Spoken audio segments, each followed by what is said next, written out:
You are to serve as cura pastoralis or cura animarum, principally expressed in preaching the Word of God, administering the sacraments, and in the pastoral government of the community.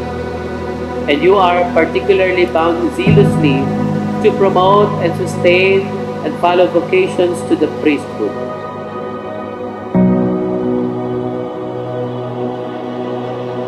Maligayang pati kay Father Mark at sa inyo rin ang sambayanang Kristiyano dito sa Iyugan, Angat, sa parokya ni San Pablo Apostol, sa pagkahirang at pagkatalaga ni Father Mark bilang bagong kura paroko.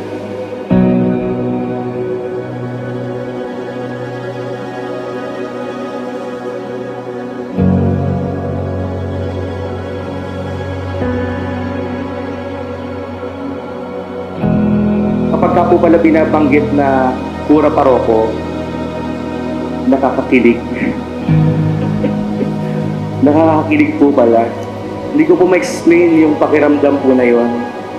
Kapag ka po binabanggit po na ako po'y kura paroko, tapos babalik na naman po doon sa kaba. Siguro po, ang Panginoon ay hindi lamang po nagbibigay ng mabigat na tungkulin. Binibigyan niya rin po ang kanyang lingkod ng karanasan na magaang, masaya, at minsan po nakakikilig. Lagi kang bagong matalas ang pakiramdam sa pagtugon sa pangangailangan ng iyong nasasakupan. Tanggapin mo ang susing ito, tanda ng aking pagtitiwala, pagkakaloob sa iyo ng pamamahala sa parokya at ng simbahang ito.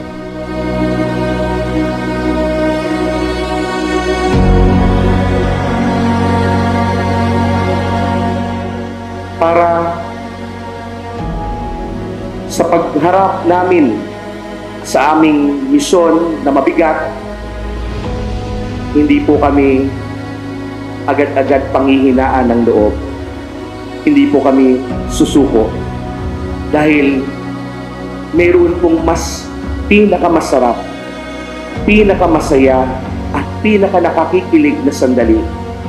At yan ay ang makamit natin ang buhay na walang hanggan.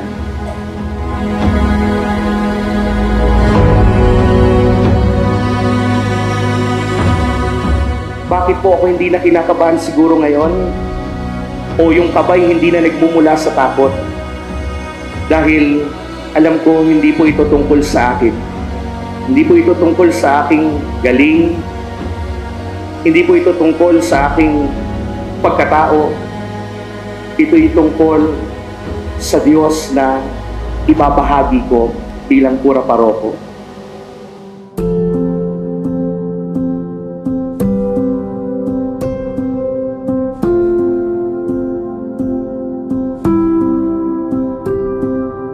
Pari po pala ay hindi patungkol sa kanyang pinapagawa.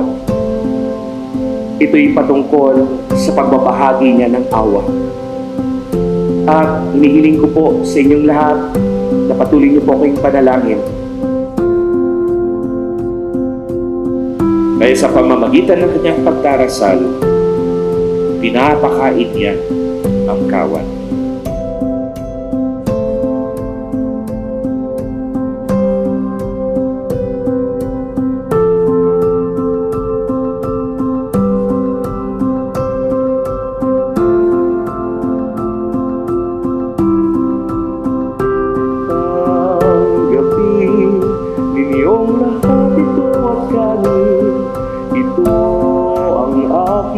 Katawan na ihandog para sa inyo.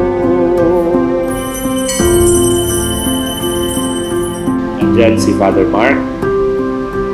Ang kanyang ihahain ay ang salita ng Diyos, ang mga sakramento, ang ating Panginoon mismo sa sakramento ng Eucharistia at magmumula rin sa kanyang sariling pagkatao ang sakripisyo na kanyang ibabahagi sa inyo.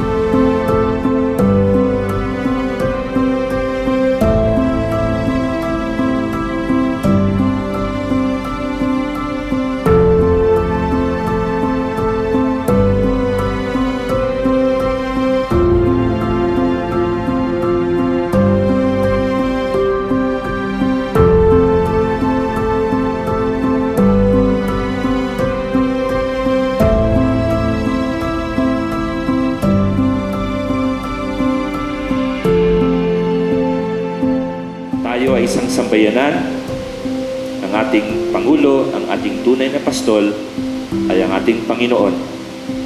Alagaan ninyo ang isa't isa, pastol at kawan. Ang Panginoon na ngayon ay nakakikita sa inyong lahat na naririto ang siyang magbabalik sa inyo ng mga biyayang siksik, liglig at umaapaw.